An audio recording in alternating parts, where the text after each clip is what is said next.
In LA this week. A program by the Department of Recreation and Parks encouraging more women to take up golf for networking opportunities and so much more. I'm Gil Reyes with a story next.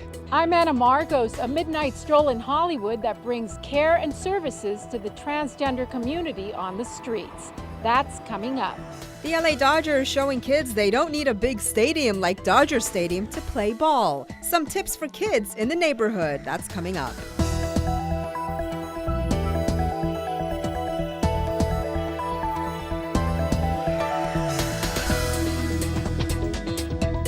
Hello and welcome to LA This Week. Thanks for joining us. I'm Yana Kay. LA's transgender community is taking care of its own on the streets of Hollywood with support of city leaders. Anna Marcos takes a midnight stroll with them to show us what it's all about. This is our third midnight stroll. They come in all shapes, sizes, races, and sexual identities. Some are members of the mayor's Transgender Advisory Council. Some are health and social services workers, or both. Tonight, this group of transgender activists hold hands before hitting the streets of Hollywood to give a little TLC to those in need, especially their transgender brothers and sisters. These are my people, especially the trans women and men of Los Angeles, California. These are my people. We shared, each other's life experiences, our strengths and our hopes. So we want to continue that. I want to make sure that, my legacy is that I'm providing a safe and affirming place. Are you actually going to walk for miles on these shoes, with these shoes? Of course I would. I'm all used to walking and even running on these shoes. We met Kelly as the activists spread the word about their services at a 7-Eleven on Santa Monica Boulevard, a big hangout for trans people on the street. Our camera was definitely not welcome. Only Kelly agreed to talk to us. Is there any help that you would like to get? No, not really. It's nothing I need help with. Kelly's pimp kept lurking around. The only time she smiled was when we asked about the little boombox she carries. The music keeps her company as she walks the streets. I see that you have music. Yeah, because I like my music. It keeps me. I love music. That's it. Make you feel good? Yeah.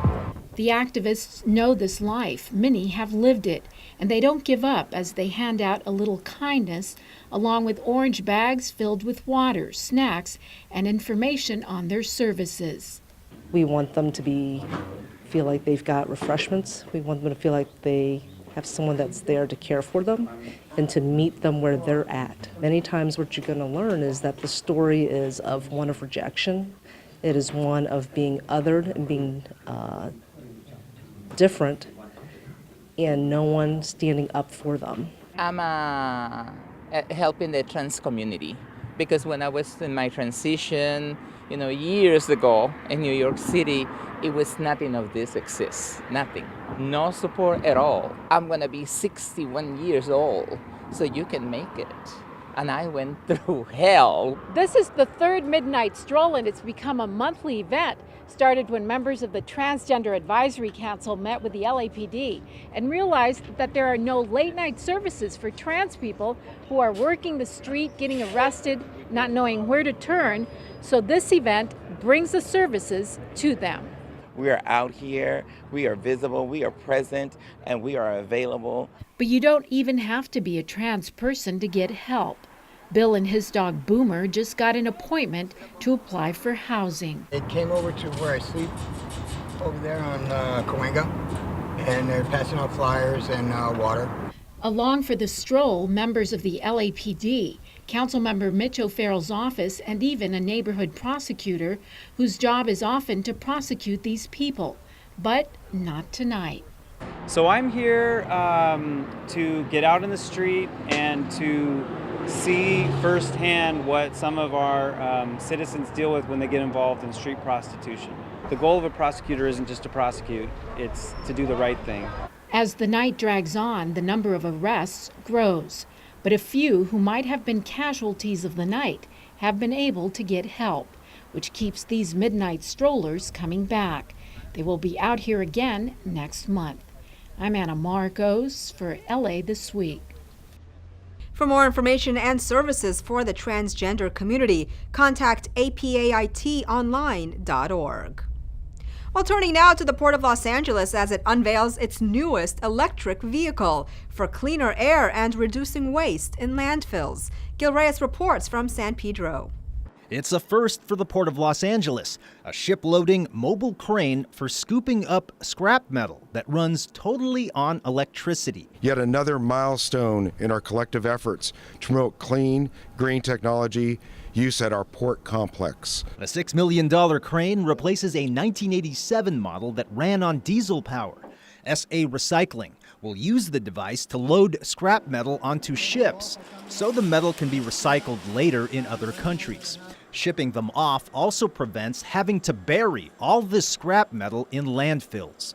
LA County Supervisor Janice Hahn and City Council member Joe Buscaino were among the dignitaries at the unveiling. This is exactly what we need here in our port complex, doing everything we can to move our goods, but also do so in a green way. And it's investments like this which every day get us one step closer to becoming a zero emissions port and keep us the world leader for clean port technology. The port is shooting for zero carbon emissions for port equipment like cranes by the year 2030. At the Port of Los Angeles, I'm Gil Reyes for LA This Week. The crane was acquired in part through a $1 million grant from the Environmental Protection Agency. And landfills could one day be a thing of the past as LA takes yet another step in curbing waste with its newest recycling effort. Anna Marcos takes a look at recycLA. And here it is. LA's zero waste goals just hit warp speed with this recycling program. recycLA will finally provide recycling to 80,000 large commercial and multifamily buildings that either had no recycling or were serviced by private haulers. And to add a little buzz, some advocates are giving the recycling program a bit of a south of the border flavor. We are here to announce the recycLA. And you know why they picked me to speak and to say the recycLA? Okay, but whether you call it recycLA or recycLA, as of July, LA becomes a fully recyclable city, and everyone, single and multifamily dwellers and commercial tenants, will be served by one single clean fuel recycling operator, which means fewer trucks congesting neighborhoods and clogging the air with emissions, and more Angelinos recycling. This program is long overdue. Our landfills are too filled up, our streets are too dirty, our air is too thick. Residents at the Deep Green Housing and Community Development are excited to do their part. Recycling is easy, and we can all make a difference. And it's good because if we recycle, then it won't end up in the oceans and kill the fishes and stuff. The new campaign will put LA well on the road to diverting 90% of its landfill waste by 2025. So get ready to use a lot more of the blue bins. As we like to say, blue is the new green. Clean and Green is definitely looking to give LA residents and their environment a rosier future. I'm Anna Marcos for LA This Week. LA became the first U.S. city to pilot recycling initiatives back in 1985. We've reported on the city's data-driven approach to fight crime and clean up streets, but how about using the same strategy to boost education in the arts? Well, Gil Reyes reports on some creative concepts after crunching the numbers. You could call it an artwork in progress. City and county governments working together in hopes of bringing the arts to more people. LA County took the lead on this almost 2 years ago, launching its Cultural Equity and Inclusion Initiative. Out of that thinking came this idea, we have all these data sets, and we have so many more that we could take advantage of that we're probably not using to figure out smart strategies to extend arts and culture participation to every resident in the county. Which leads us to today's Art Datathon in downtown. Artists, art administrators, and self-proclaimed data nerds crunch the numbers and come up with ideas. We have folks who are experts on different data sets, like data sets about arts nonprofits, data sets about arts education, public art, using social media as data. Here are some ideas they came up with. creating an app to connect more people to bookstores via public transit, also setting up free little libraries in every metro station.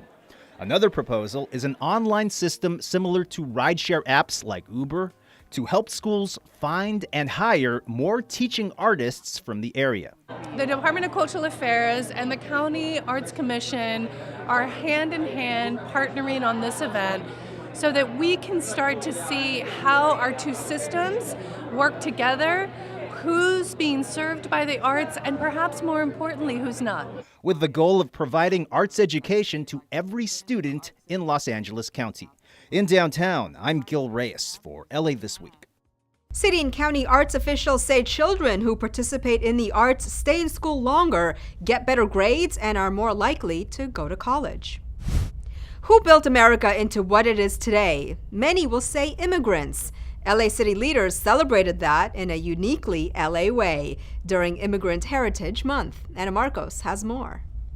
Immigrants with and without sombreros took center stage here. Council members marked Immigrant Heritage Month at City Hall by honoring one immigrant-owned business in each council district of the city. Restaurants, bakeries, supermarkets, a tofu factory, and one family operation with a unique strategy. Remember, we used to have bowling alleys everywhere. Well, Mr. Leonardo and his family bought those bowling alleys and turned them into ballrooms, nightclubs, and a restaurant. The honorees represented every color in the immigrant rainbow: Ethiopians, Filipinos, Mexicans, Armenians, Thais, Argentinians, and more. They may come from all corners of the world, but their stories all highlight the same hard work ethic that got them the American dream. He worked his guts out as a laborer and saved money, and he sent for his brother Gedahun and his children and his niece. They went from doing it at their home to now having their own bricks and mortar restaurant. LA council members also passed the city's Justice Fund, voting to put in a $2 million fund to help immigrants who face deportation as a result of recent White House policies. This is uniquely an immigrant nation, and we are at war today for the future of this nation. Outside City Hall, another stand in favor of immigration. LA is a city of immigrants. You're looking at one. I believe it is our work to protect immigrants and undocumented communities is more important now more than ever. These recipients highlight the special contribution of the immigrant experience that helped build the unique tapestry of America. I'm Anna Marcos for LA This Week. Well, business executives play, and so do presidents. And now, one city department is trying to ensure women aren't left out in the game of golf. Gil Reyes tells us why from Griffith Park. Regina Banyonis is new to golf, but receives a one-time free lesson on Women's Golf Day, a day to encourage more females to take up the sport. She's learned a lot in the first hour. How to swing it. I don't think I would ever know how to swing it if I just did it on my own. Tregnan Golf Academy in Griffith Park offered the free lesson. Now, I am told by many of these women that the perception is that golf is primarily a boys' club, but opportunities like this one allow them to come out and golf with other women and not feel intimidated. Women don't necessarily always feel welcome there. They see it as kind of a man's world. Laura Bauernfeind, golf manager at the Department of Recreation and Parks, says there are plenty of reasons to take up golf, like low-impact exercise during retirement. I think women, especially my age, suddenly have some time on their hands and don't have the constraints necessarily of small children. And we like to introduce them to a game that they can play with their girlfriends and play with their friends. And for women still working, like business consultant Angela Babcock, playing opens up networking opportunities and can help seal the deal in business. It is something that women don't participate in enough. A lot of decisions are made out on golf courses, and if I want to be a part of those decisions, I should probably learn how to at least be involved. Rec and Parks is encouraging more people who are usually shut out of the game to play. Especially in underserved communities for kids, and especially for women, and especially for people of color. And I think the city has done a great job with just the pricing. The city has 13 golf courses to choose from. In Griffith Park, I'm Gil Reyes for LA This Week. Information on golf lessons and courses can be found at golf.lacity.org. Well, LA's fire department has grown into one of the most modern firefighting institutions in the country, and it's got a roadmap to show how it got here. Anna Marcos takes us on a special tour. It's a walk down firefighter history lane. You wanted to hose down a fire in the year 1900? Better know how to use a steam engine to pressure the water hoses. Oh, and make sure you feed the horses first. To see it go down the street to the fire, you've got black smoke coming out, you've got the bell ringing, the sound of the horses, all the cinders from here that are falling through the grate, and they're trailing in the back. So it was really a romantic time of firefighting. Romantic, maybe, but pretty hazardous. And putting on the first ever hazmat suit was probably pretty hazardous too. That's all we've got for that. That's a high five. You're seeing not just a walk back through history at the LA Fire Department's museum in Hollywood, you're seeing it through the eyes of historians. This tour was arranged by former council member Tom LaBonge and the Los Angeles City Historical Society. This is a very special building. I was councilman when it became a museum officially. Oh, the equipment is beautiful. It's just absolutely incredible. If you're interested in old vehicles and mechanical things, there's no place any better than this. I really enjoyed seeing the fire pole, which extends from the second floor to the first floor. The firefighters want to get out in the streets really quickly. So they come down the pole. Right. But the museum's centerpiece is probably the firefighter memorial outside. Built after 3 firefighters died in a chopper crash in Griffith Park in 1998. The memorial honors the 267 killed in the line of duty. Each of these statues weighs about 900 pounds, so you are looking at about 5,000 pounds of copper. But that's not the only thing that makes these statues and these faces unique. We have a person on the hose line who is a male Caucasian. He is being backed up by a woman. The captain is an Asian. The firefighter that's down is a Hispanic gentleman being tended to by an African-American fire paramedic. We wanted to go ahead and make that difference, to go ahead and show that we encompass everybody. From the romantic to the diverse, from the old to the new and cutting edge, the LAFD Museum offers a sense of LA's rich firefighting legacy. I'm Anna Marcos for LA This Week. The LAFD Museum is located in Hollywood, and it's open on Saturdays from 10 to 4. One of the most historic and picturesque pools in Los Angeles has finally reopened after decades of waiting. Gil Reyes has more from the Hey Rookie Pool in San Pedro. Gil. Yannick, hey, make no mistakes about it. The pool, as you can see, is definitely back. After a long and storied history dating back to its original opening during World War II, to its closure for more than 20 years, and up until recently the discovery of a secret military tunnel just feet away from here that delayed its opening. But that's all in the past. As you can see, the pool is open for business once again. San Pedro's Councilman Joe Buscaino takes the first plunge with relatives, friends, and neighbors. We are so fired up over this. As you can see, the joy, the excitement of bringing this pool back to life, and thanks in part to the port and the city family.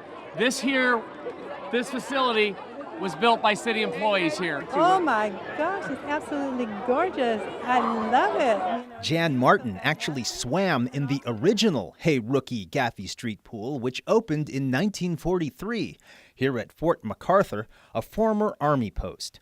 Eventually, the pool decayed and closed in the 1990s, collecting graffiti some feared for good. Then, a $7 million restoration plan. The pool would have opened sooner, but crews found this, a forgotten military trench under the site.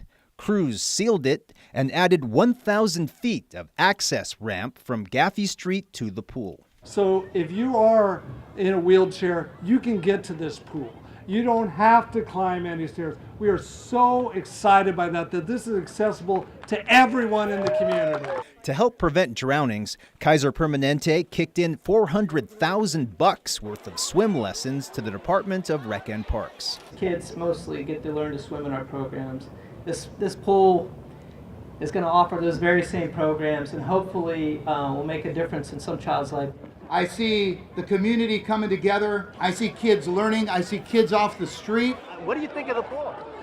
It's really warm and I like it. The councilman's daughter, Gia, is among those who will use it, and you can too. And after you go for a swim, spend some money in our downtown San Pedro area. Things are happening here on the Council District 15, and just so blessed to be a part of it. In San Pedro, I'm Gil Reyes for LA This Week. The pool got the name Hey Rookie from a stage show Fort Soldiers produced during World War II. The pool will remain open all year long. Councilmember Gil Cedillo celebrates another term on the LA City Council. A Crenshaw Health Fair promotes a healthy community, and city officials recognize the contributions of Caribbean immigrants. All these stories in Citybeat. Los Angeles City Council member Gilbert Cedillo celebrated his inauguration with a night filled with live music and dancing at Plaza de la Raza.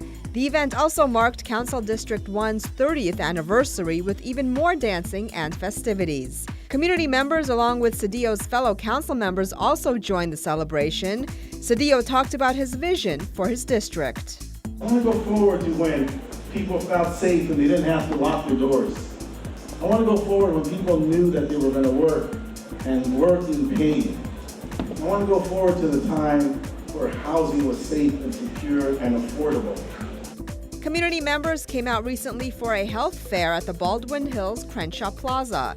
A variety of vendors selling fresh fruits and vegetables were on hand, along with health advocates and service providers. One community group called the West Angeles Community Development Corporation is taking part in the mayor's Great Streets initiative and was also on hand finding out what residents want to see in their neighborhood.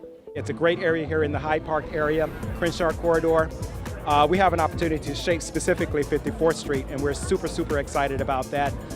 So we're definitely soliciting the input from our community. The LA City Council recognized and celebrated immigrants from the Caribbean during the city's inaugural Caribbean Heritage Recognition Day, hosted by Councilmember Marquise Harris Dawson. Hollywood Carnival performers in ornate costumes danced to Caribbean music, and a lunch buffet offered traditional Caribbean fare. Officials say there are nearly 40,000 Caribbean immigrants who live in LA, and this event is one small way the city can recognize their achievements and contributions. With the cost of Little League and equipment, playing baseball can get expensive. But the LA Dodgers are showing kids they don't have to spend a lot of money to enjoy parts of the game. And as Gil Reyes shows us, kids can play almost anywhere. There you go, run it. The kids have arrived at Dodger Stadium, but really don't have to be here to play ball.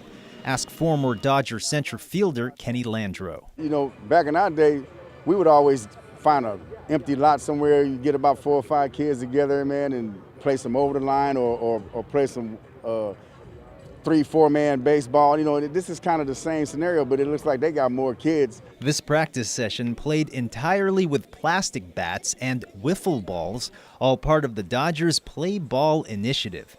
It's about getting every kid to enjoy America's favorite pastime, regardless of their income level. Around 80 kids from underserved areas getting a chance to play with Dodgers legends past and present. The point is that the kids go home knowing that they don't need a huge stadium like this one or even a park to enjoy some of the best aspects of the game. Throughout the year, we visit schools and we show kids how they can play with plastic ball and bat, and even with balled up tissue paper, balled up foil paper, boiled up plastic at their schools, on blacktop or grass. It doesn't matter. You can play on the street in the neighborhood where you live. There are so many different ways to play. In other words, making the most of what you have.